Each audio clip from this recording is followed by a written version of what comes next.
Hello student, for class 12 poetry का ये lesson my heaven इसको मैं पढ़ाने जा रहा हूँ। रविन्द्रनाथ टैगोर के द्वारा लिखी हुई ये पोएम है my heaven. About the poem, इसके बारे में थोड़ा सा बता दें। The poem my heaven draw the picture of an ideal country. ये जो माई हेवन पोएम है ये एक आदर्श देश की तस्वीर खींच रही है कि आदर्श देश कैसा होना चाहिए। Where people are literate and enjoy all the types of freedom, जहाँ लोग शिक्षित हों और हर प्रकार की स्वतंत्रता का आनंद ले रहे हों, यानी कहने का मतलब कि वो स्वतंत्र हों जो चाहें करने के लिए। They are liberal and broad minded, वे स्वतंत्र और विशाल मस्तिष्क वाले होना चाहिए, माने संकीर्ण विचारधाराओं के नहीं होना चाहिए।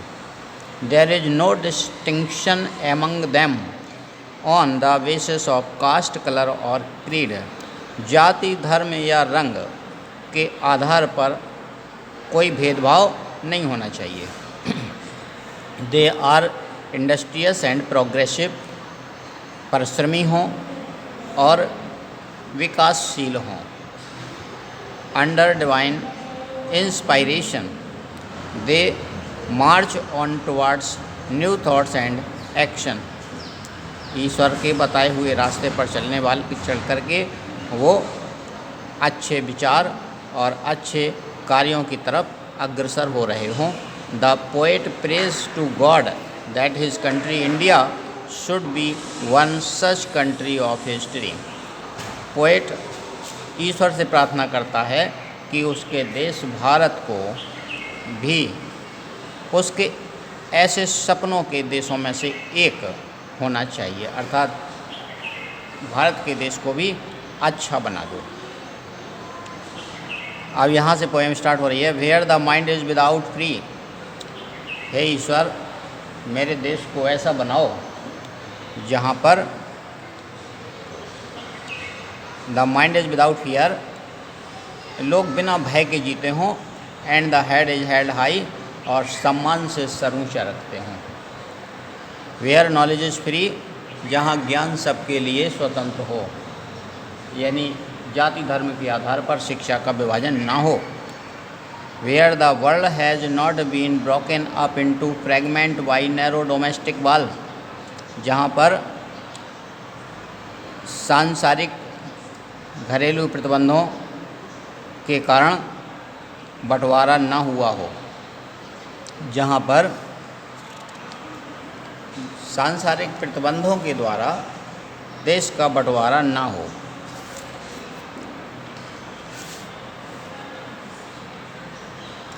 Where words come out from the depth of truth, जहाँ पर लोग सच बोलने वाले हों। Where tireless striving stretches arm towards perfection, जहाँ पर लोग अथक यानी बिना थके अपनी बाहों को फैलाए हों संतुष्टि के लिए।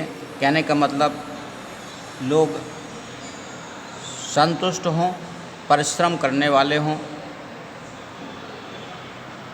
Where the clear stream of reason has not lost its way, जहाँ पर तर्क ने अपना रास्ता ना खोया हो। कहने का मतलब ये है कि लोग सच जानने के लिए विचार विमर्श का रास्ता अपनाते हों। Into the dreary desert sand of dead habit, जहाँ पर विचार का रास्ता रेगिस्तान में ना खो गया हो। कहने का मतलब वही है कि लोग सच्चाई को जानने के लिए आपस में विचार विमर्श करके सच का रास्ता ज्ञात करते हों।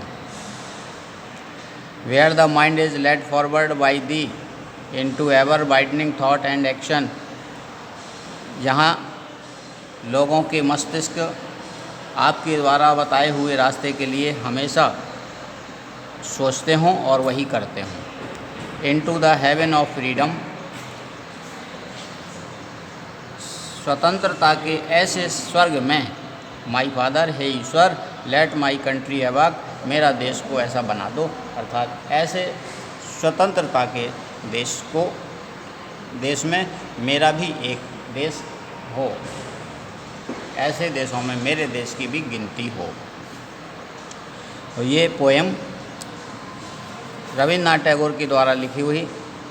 इसमें कवि ईश्वर से प्रार्थना करना चाहता है कि हे ईश्वर, मेरा देश ऐसा हो जहाँ सभी लोग स्वतंत्र हों, किसी को किसी बात का भय ना हो, सच बोलते हों और सच्चाई को जानने के लिए आपस में विचार विमर्श अर्थात तर्क करते हों, तर्क का रास्ता वो ना भूलें और संतुष्ट रहने के लिए अथक अपनी संतुष्टि के लिए अथक परिश्रम करने वाले हों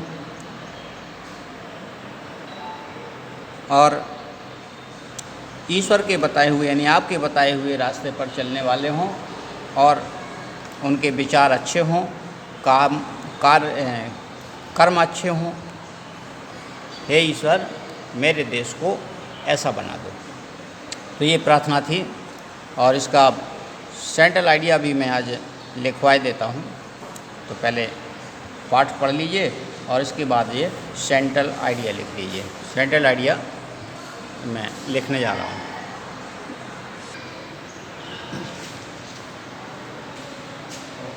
सेंट्रल आइडिया मैंने जो पढ़ाया था, the poem my heaven draw the picture of an ideal country. ये पोएम जो माई हेवन है, ये एक आदर्श देश का चित्र खींचती है। Where the people are fearless, जहाँ पर लोग निर्भय होंगे, प्राउड ऑफ कंट्री, उन्हें अपने देश पर गर्व हो। Where they are not divided into caste, colour and creed, जहाँ ये धर्म, जाति, रंग के आधार पर विभाजित ना हो। दे आर हार्ड वर्कर, वे परिश्रम करने वाले हों एंड प्रोग्रेसिव और उन्नति करने वाले। They march forward on the way of God describe, ईश्वर के बताए हुए रास्ते पर चलने वाले हों। The people should speak the truth, लोग सच बोलें। The poet pray to God to make his country like his dream, कवि ईश्वर से प्रार्थना करता है कि उसके देश को उसके सपनों जैसा बने।